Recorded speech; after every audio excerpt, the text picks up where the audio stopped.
Olá, começa agora mais uma entrevista especial aqui no canal Empreender. Seja muito bem-vindo. Hoje vamos falar sobre o universo jurídico. Como é possível empreender com a advocacia?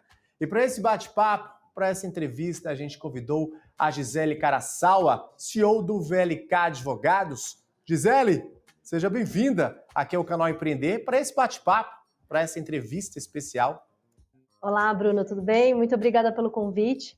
Prazer estar aqui hoje com vocês para compartilhar um pouquinho dessa minha jornada no empreendedorismo. Obrigada.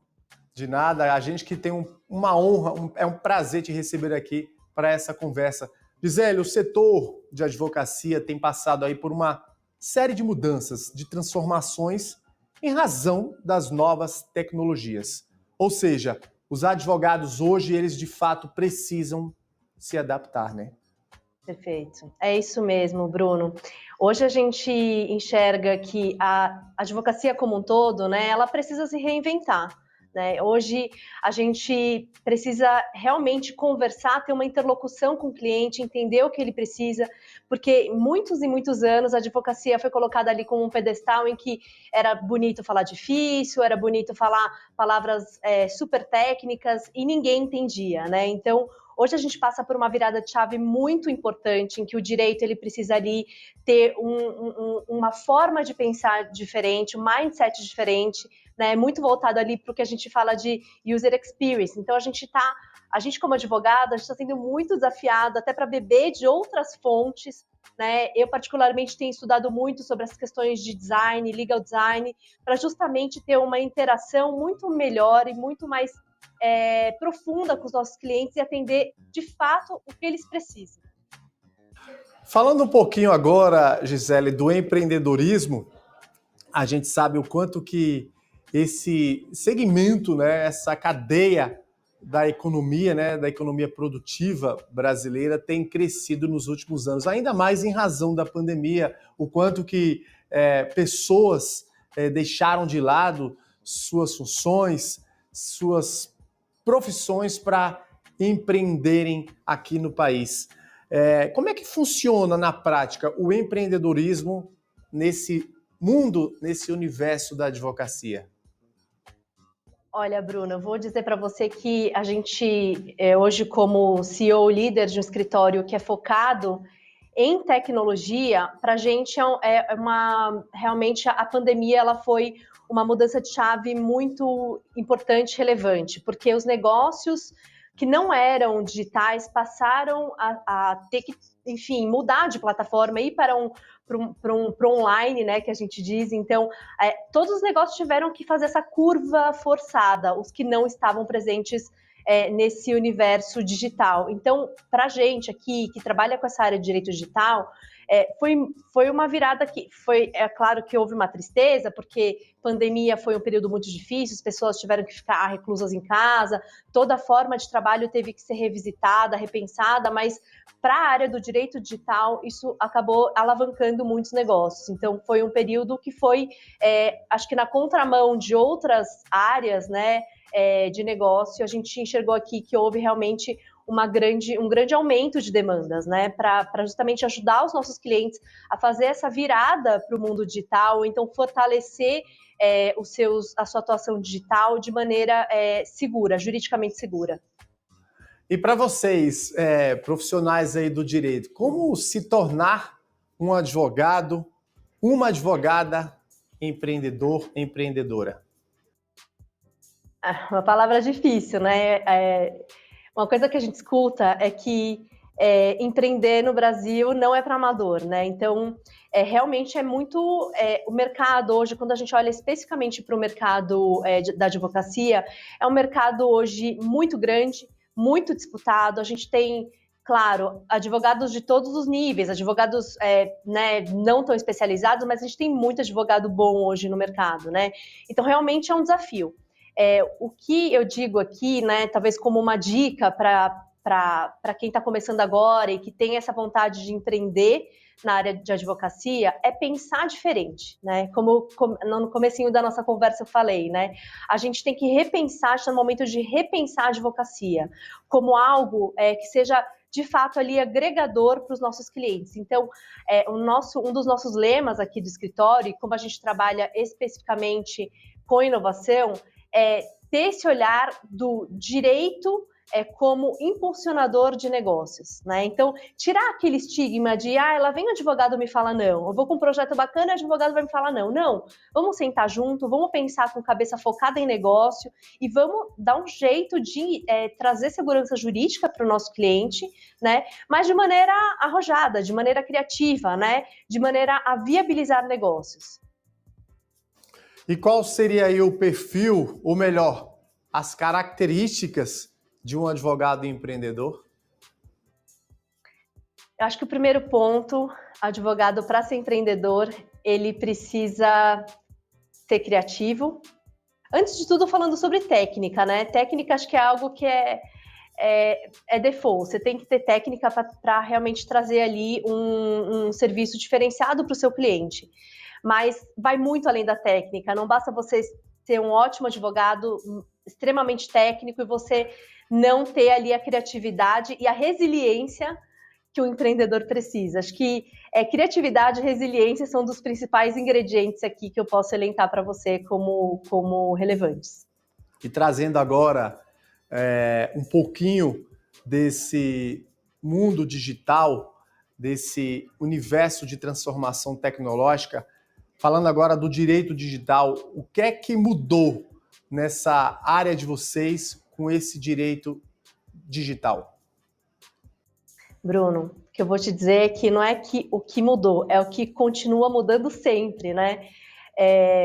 Eu vou dizer que eu sou uma apaixonada, né, em trabalhar com o que eu trabalho hoje, que é o direito digital, mas é um grande desafio, porque o cenário quando você trabalha com tecnologia, com inovação, direito digital, é um cenário totalmente dinâmico. Então, algo que existia, já estava consolidado no ano passado, não necessariamente nesse ano vai estar tudo igual. Então, vou dar um exemplo prático para você. O ano passado, muito se falou sobre metaverso, né? Então, aqui no escritório, assim, eu pessoalmente estudei, mergulhei profundamente nas questões do metaverso para entender todas as repercussões, impactos jurídicos nesse contexto. Mas o metaverso hoje não se fala disso, né? Até virou uma palavra que as pessoas evitam. Quando a gente fala de metaverso, a gente prefere até falar de realidades imersivas, né? E não utilizar essa palavra que ficou ficou cansativo falar sobre metaverso, né? Então, já mudou. A palavra do ano, a gente pode dizer ali que é inteligência artificial generativa. Então, realmente é um grande desafio quando você trabalha com direito digital, porque você precisa estar up to date, né? Então, sempre muito bem atualizado com todas as novidades que a tecnologia e a inovação nos impõe aí de maneira quase que frenética, né? O FOMO, que é o Fear of Missing Out, né? Então, a gente está o tempo todo pesquisando, estudando, para estar sempre muito bem atualizada nessas grandes tendências que a gente acompanha. E falando nela ou nelas, qual é a novidade, ou quais as novidades, ou qual a tendência, ou as tendências que estão hoje bombando no momento?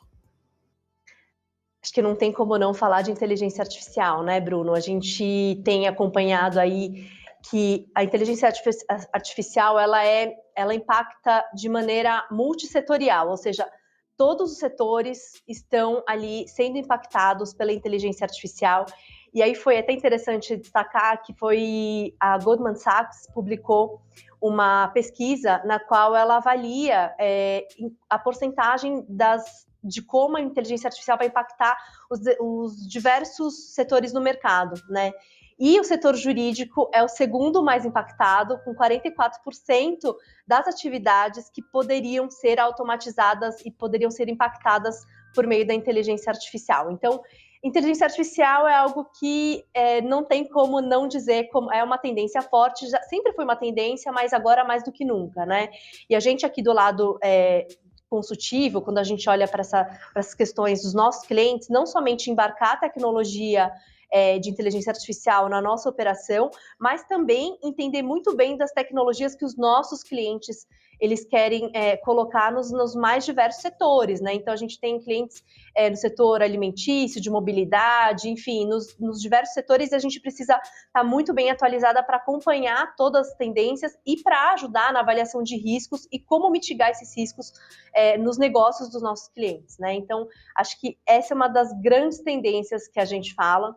E a segunda tendência é muito voltada, Bruno, para a questão do relacionamento com o cliente. Então, mesmo aqui dentro do nosso escritório, a gente tem conversas com o nosso time, né, muito frequentes e recorrentes, de como trazer uma abordagem de legal design no atendimento dos nossos clientes, né? Então, uma abordagem voltada para o design, e muitas pessoas pensam ali que o design é só aquilo que é bonito. A gente sempre acaba fazendo um paralelo com design italiano, né, do que é, enfim, chique, né, esteticamente agrada aos olhos, mas o design ele é muito além disso, né? O design ele é uma metodologia para sanar problemas, para resolver problemas. Então aqui a gente tem uma cultura muito forte de olhar para o nosso cliente, de colocar o nosso cliente na centralidade do nosso negócio, e entender quais são as dores, entender o que ele precisa, né, e trazer cada vez mais entregas que de fato possam ajudar os nossos clientes na tomada de decisões dos seus negócios. Tá certo, Gisele. A gente só vai para um rápido intervalo, é bem rapidinho, e na volta a gente segue falando aí de inteligência artificial, inovação tecnológica, direito digital. E para você de casa, não sai daí, a gente volta daqui a pouquinho. Chegou nesse café gelado. Perfeito para momentos imperfeitos.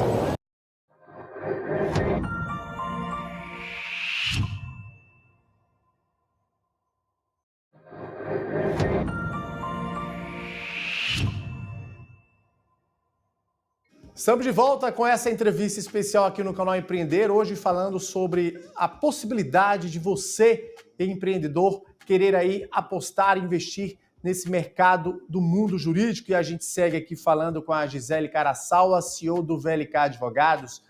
Gisele, a gente falava no bloco anterior justamente sobre a importância, né, da inteligência artificial, principalmente com o quanto que essa inovação, essa transformação tecnológica, ela impacta o direito digital. Não só o direito digital, mas outros ambientes de negócios como um todo, né? É isso mesmo, a gente estava falando sobre isso, Bruno, e é um caminho sem volta. A gente diz que é um caminho que não dá para voltar. A gente, como escritório aqui, a gente precisa, de fato, estar muito atualizado com relação a essas questões das novas tecnologias, e a inteligência artificial é algo que veio para ficar. Vamos falar agora um pouquinho da participação, da presença de vocês, mulheres, nesse mundo da advocacia, mais basicamente nos escritórios de advocacia do Brasil aqui. Tem uma pesquisa, Gisele, que eu achei muito interessante, que chamou a atenção, na verdade. Praticamente apenas, né, digamos assim, 35% das mulheres tornam-se sócias dos escritórios de advocacia no Brasil. Mesmo vocês, né, mulheres empreendedoras, sendo aí a maioria, né, praticamente 60% de todos os advogados, ou melhor, das advogadas contratadas. De fato, um número que chama atenção, né? Com certeza, Bruno. Essa pauta é uma pauta que é muito, muito importante para mim. Eu, como mulher, mãe, né, empreendedora, advogada, é algo que realmente chama atenção, e eu acho que é um momento... quando a mulher ela chega nesse momento de liderança, é muito importante ter ali um senso de sempre trazer a visibilidade da causa e alavancar, né, a promoção de mais mulheres para esse lugar de liderança. Então, é algo que realmente é relevante. Você comentou desses dados, são dados realmente que eu monitoro, né, dessa questão dessa desigualdade. Mulheres, aí, nós mulheres advogadas somos a maioria quando a gente olha para o contexto demográfico do Brasil, e aí quando a gente olha para cargos de liderança, a gente ocupa ali menos de 35%, né, desse cargo de sócias de liderança. Então, realmente é um delta muito grande que a gente precisa avançar, né? O Brasil tem muito isso ainda, né? Existe ali uma questão estrutural que ela é relevante, né? E até só para compartilhar números, é legal quando a gente fala em números, porque isso dá mais a gente consegue tangibilizar, né, essas questões de desigualdade. Foi feita uma pesquisa pelo Datafolha em 2021 que apurou que as rendas de mulheres advogadas, elas são quase 30% menores do que rendas de homens, né, advogados. Então, existe uma discrepância muito grande, não só na questão de liderança, mas na questão de renda também.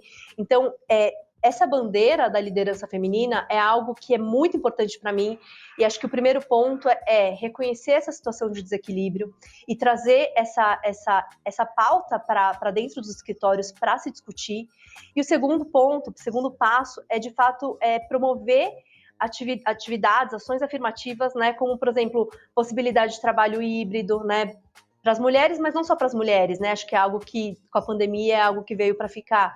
Mais auxílio creche, mentorias para as mulheres. Então, a gente precisa, de fato, falar mais sobre isso. Por mais que saibamos, Gisele, que nos últimos anos vocês têm conquistado um pouco mais de espaço no mundo corporativo, no ambiente organizacional, dentro de grandes empresas como líderes, chefes, gestoras, empresárias e empreendedoras, ainda há essa desigualdade, digamos assim, quando o assunto é principalmente, como você bem falou, a questão financeira, né? Salarial, né? Exato, Bruno. É uma pena, né? Acho que a gente está num momento de fato, trazer visibilidade para a causa e questionar, né? E sempre questionando e propondo ali ações assertivas para a gente diminuir essa falta de equidade, né? Que a gente diz. E acho que um ponto muito relevante, a gente tem estudado, eu particularmente tenho estudado muito sobre essa questão de gênero, diversidade e liderança feminina. E é algo que a gente realmente não faz sentido, não dá para entender o porquê que existe esse desequilíbrio tão grande, né? Porque os números demonstram, as pesquisas demonstram que mulheres, elas têm soft skills que são muito relevantes para promover uma liderança em um ambiente de trabalho saudável. Então, foi feito um levantamento, uma pesquisa promovida pela Harvard Business Review na época da pandemia, e eles apuraram que as mulheres que eram líderes, elas conseguiram resultados melhores para os negócios das suas empresas, porque elas conseguiram engajar muito mais os seus times. E por que isso, né? Porque empiricamente é provado que mulheres têm soft skills como, por exemplo, empatia, a colaboração, o trabalho em equipe, né? E naquele momento de crise, né, foi de fato ali apurado que em momentos de crise, mulheres conseguem de fato ter esse olhar para o outro. Isso é muito natural da mulher, né? Você conseguir identificar se tem alguém do time que não tá legal, você vai lá, chama para uma conversa, você engaja, você motiva, você cria relacionamentos verdadeiros e duradouros. Como é que você enxerga, Gisele, esse papel da mulher no empreendedorismo feminino nos próximos anos?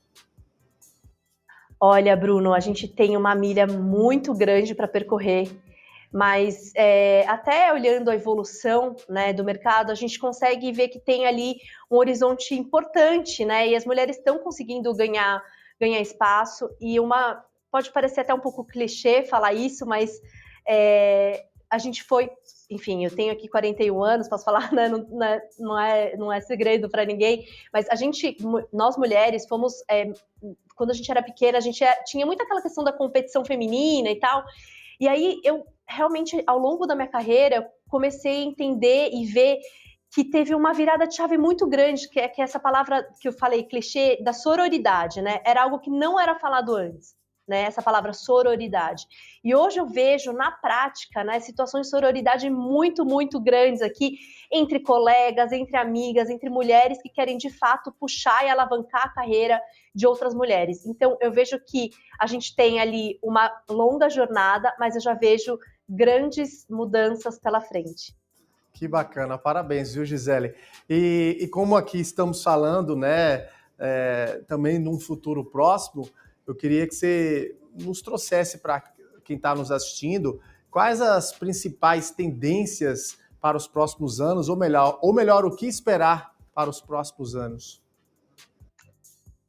Bom, quando a gente fala são vários aqui. Se a gente falar especificamente sobre a questão do direito digital, como eu disse, então, essa questão da regulação da inteligência artificial é uma grande tendência, né? Isso cada vez mais vai estar presente no nosso dia a dia. A gente tem aí o regulamento, o marco da inteligência artificial europeu que está sendo discutido, e isso pode servir como base da regulação em outras localidades, especificamente aqui também no Brasil.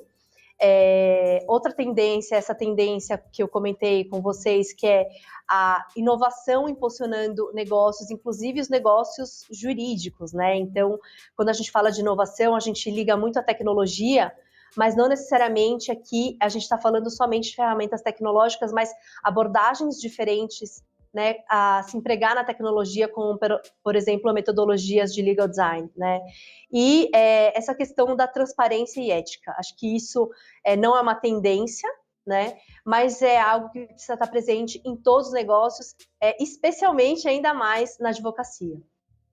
E para aquela mulher, Gisele, que está em casa nos assistindo, seja da área da advocacia ou até mesmo de outra área, queria que você deixasse aquela mensagem, aquela orientação para que ela, de fato, siga no propósito dela, acredite no sonho dela e que é possível, sim, empreender nesse Brasil, seja como advogada, seja desse mundo jurídico, seja em outra área da vida. Difícil, né, Bruno? Acho que a gente precisa inspirar outras mulheres a seguir nesse sonho do empreendedorismo, né? Eu, como mulher, mãe de 2 meninas, tenho uma menina de 8 anos e uma de 5, né? Eu coloco aqui o meu testemunho de que a gente precisa acreditar nos nossos sonhos e, como toda mulher, as mulheres têm muita garra, né? Muita garra. Então, acredite no seu sonho, estude e siga firme, que as coisas dão certo. É isso, acho que é importante a gente também falar muito rapidamente da importância da qualificação, da capacitação, né? É preciso, de fato, se preparar tecnicamente para poder assumir ou apostar em qualquer sonho, em qualquer desafio, né, Gisele? Com certeza, eu acho que quando a gente fala de acreditar em sonhos, né, a gente não pode ter apenas essa crença, talvez ingênua, de que tudo vai dar certo. A gente precisa se preparar para quando a oportunidade de fato acontecer. Então, o estudo contínuo, né, essa pesquisa por tendências, enfim, treinamentos, cursos, eles são essenciais para até nos dar segurança para quando esse momento chegar, a gente está realmente preparada aí para encarar todos os desafios, porque eles são inúmeros, né? E são diversos, de diversas maneiras, tanto do ponto de vista administrativo, como até do ponto de vista pessoal, de você saber conjugar e saber dividir o tempo entre família e trabalho, né? E até desafios técnicos mesmo. Então a gente precisa estar preparada para quando tudo isso acontecer. E você é um exemplo disso, né, Gisele? Até porque você acaba aí se debruçando aí, né, se desdobrando, na verdade, para ser mãe, companheira, sócia, advogada, atender toda essa demanda que vem aí do escritório. Ou seja, é uma tarefa, é uma missão difícil, né? Mas que é possível, não é isso? Exatamente. São muitos pratinhos para equilibrar, Bruno, mas eu vou dizer que eu sou uma mulher muito realizada, sou uma mulher muito feliz, né? E eu não seria tão feliz se eu não tivesse a minha carreira profissional tão bem estruturada, né? Enfim, como, por exemplo, minha vida pessoal. Eu acho que o segredo aqui está justamente no equilíbrio, né? Acho que a gente como mulher e como qualquer profissional, a gente não é apenas, eu não sou apenas advogada. Eu sou um conjunto de Giseles. Eu sou a Gisele advogada, a Gisele sócia e CEO, eu sou a Gisele mãe, eu sou a Gisele filha, eu sou a Gisele esposa, Gisele amiga, né? Então isso que torna muito rico. E com certeza aí no escritório, cada um no seu quadradinho, cada um com a sua função, sua responsabilidade, né? Já que são 3 sócios aí, acredito eu que todos têm a sua responsabilidade para seguir e tocar no dia a dia, né? Não, com certeza. Cada um dos sócios, quando você falou do sócio, é muito interessante, porque nós sócios somos muito diferentes, né? Cada um tem o seu jeitinho, cada um tem seu perfil, tem o Rony, que ele é mais, enfim, mais desenvolto, mais falador, o Caio é mais low profile, mais tímido, e acho que sou um mix dos dois, mas cada um com seu papel, cada um com a sua vida, e cada um com as seus diversos papéis, né, na vida, tanto pessoal quanto profissional, e acho que isso torna o escritório muito mais rico do ponto de vista de diversidade, porque cada um tem sua história, e a gente respeita muito isso, inclusive para o próprio time, né? A gente dá muita força para essa questão das pessoas realmente viverem outras coisas fora do escritório também, porque isso vai reverter em saúde mental, em desempenho, em novos olhares, né, até para as entregas, um olhar empático para os clientes, né, para ajudar em soluções criativas aqui nas demandas do escritório. Então, a gente valoriza muito isso. Adorei conhecer um pouquinho aí desse lado Gisele profissional, Gisele sócia, Gisele mãe, parceira, companheira, amiga. Gisele, querida, Caraçaua, CEO do VLK Advogados, quero aqui agradecer essa sua participação conosco nesse bate-papo, na verdade, né? Não é nem entrevista, nesse bate-papo aqui no canal Empreender. Muito obrigada, Bruno. Foi um prazer estar aqui com vocês. Está à disposição. Um abraço.